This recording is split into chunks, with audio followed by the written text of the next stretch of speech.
Hello, and welcome to this quick quiz on the ministry of Jesus, after which there'll be a suitable reading to contemplate.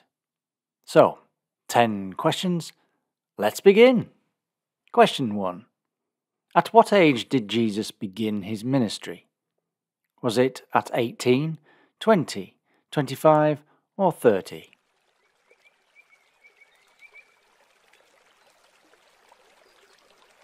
And he started around the age of 30.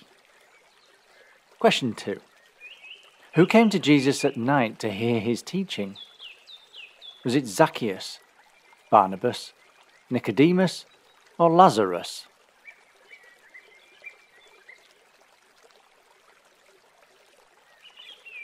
And that was Nicodemus. Question 3.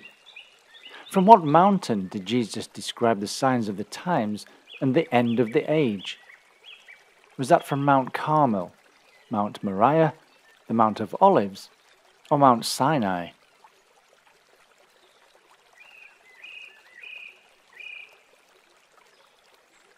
And he did that from the Mount of Olives. Question 4. When Herod heard of the works of Jesus, who did he think it was? Was it God himself, John the Baptist, a charlatan, or a deceiver?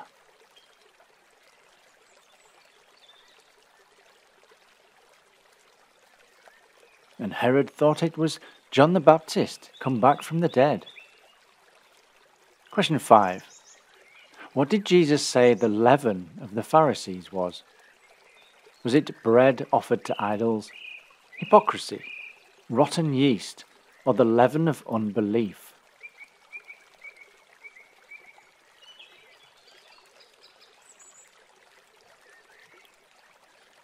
And he said it was hypocrisy. Question 6. At which well did Jesus talk with a Samaritan woman? Was it Abraham's well, Isaac's well, Esau's well, or Jacob's well?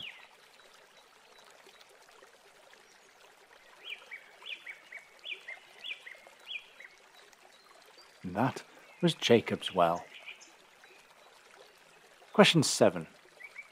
What did Jesus say is the greatest commandment of the law? Is it love the Lord thy God, love your neighbour as yourself, keep the Sabbath day, or do not kill?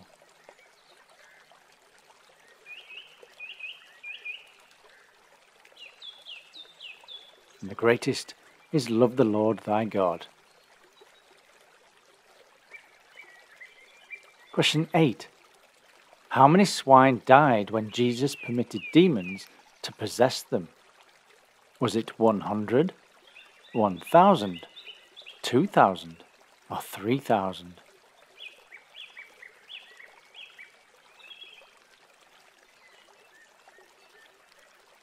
And that was 2,000 swine. Question 9. What surprised a Pharisee when Jesus ate dinner at his house? Was it that Jesus didn't wash his hands? Jesus ate meat from an unclean animal? Jesus healed a paralytic? Or Jesus didn't eat anything at all?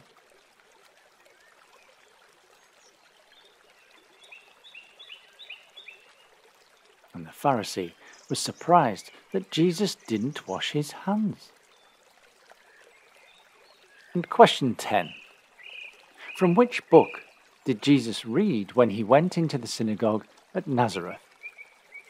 Was it from Jeremiah, Isaiah, Ezekiel, or the Psalms?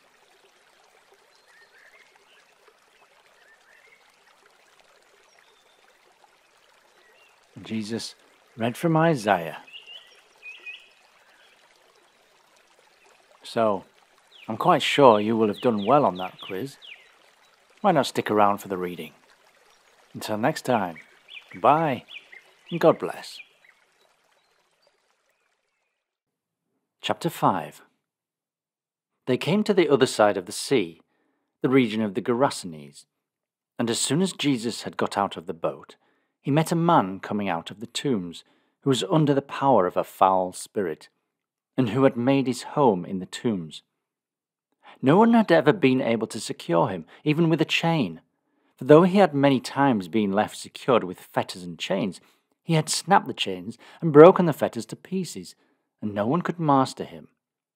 Night and day alike, he was continually shrieking in the tombs and among the hills, and cutting himself with stones.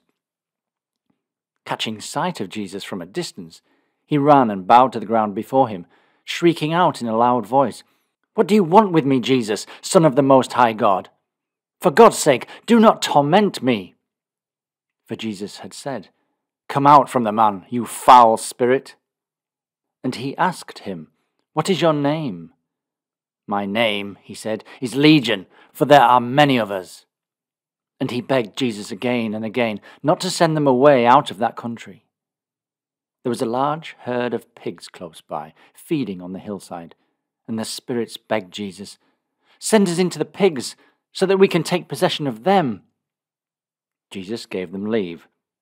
They came out and entered into the pigs, and the herd, about 2,000 in number, rushed down the steep slope into the sea and were drowned in the sea.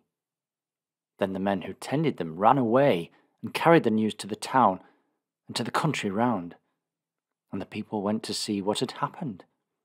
When they came to Jesus, they found the possessed man sitting there, clothed and in his right mind, the man who had the legion in him, and they were awestruck.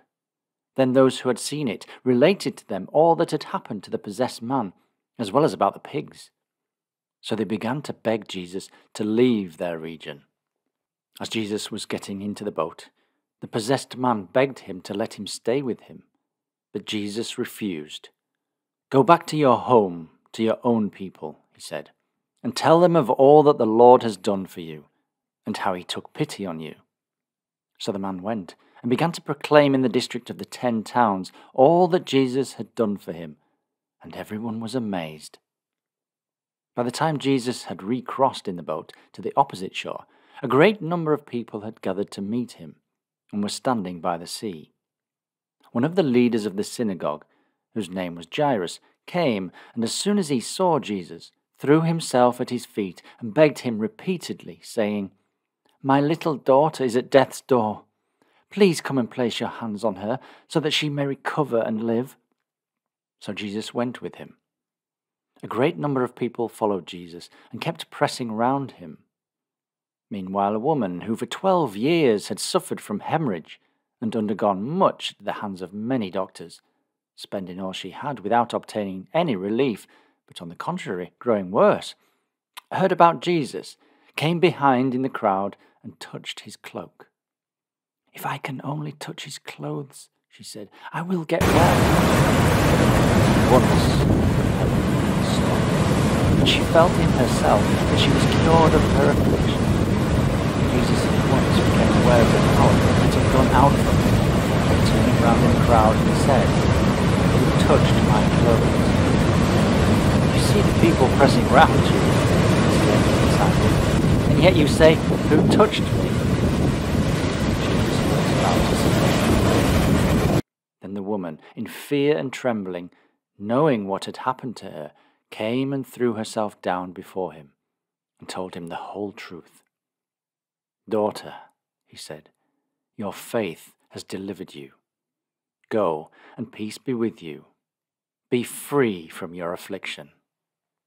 Before he had finished speaking, some people from the house of the synagogue leader came and said, "Your daughter is dead. Why should you trouble the teacher further?" But Jesus, overhearing what they were saying, said to the synagogue leader, "Do not be afraid, only have faith." And he allowed no one to accompany him, except Peter, James, and John, the brother of James.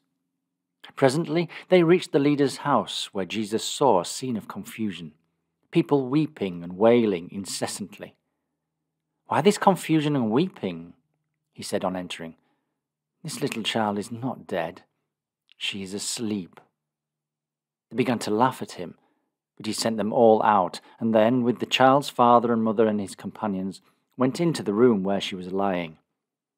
Taking her hand, Jesus said to her, "Talitha cum," which means, "Little girl, I am speaking to you. Rise."